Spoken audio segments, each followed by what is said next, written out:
খাবার বলি বা যে কোনো প্রোডাক্ট বলি, যার প্রফেশনে, ধরেন আমার একটা ফল কাটার ছুরি, বা আমি কৃষক, আমার একটা কাঁচি আছে যেটা দিয়ে আমি ধান কাটি, এখন এটা দিয়ে যদি আমি কারো গলা কেটে ফেলি, বিষয়টা এরকম যে আসলে পজিটিভিটির জায়গায় আসা দরকার। আমরা যে যেখানে আছি, যে চিন্তাই করি, যেমন যার মেধা রয়েছে, যে পৃথিবীর যেখানেই আছি, আমরা যদি সবসময় পজিটিভ চিন্তা করি যে কিভাবে আমরা সমৃদ্ধ হতে পারি, কিভাবে আমরা এই পুরো সমাজটাকে শান্তি, সাম্য, আমরা শান্তিতে থাকবো। আমাদের জীবনের সংগ্রামটা কি?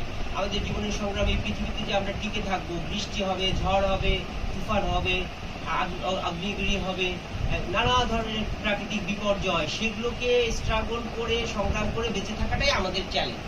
কিন্তু আমাদের চ্যালেঞ্জটা নিয়েছে অন্যকে হত্যা করে, অন্য দেশ বা অন্য মানুষকে ধ্বংস করে, তার সম্পদ,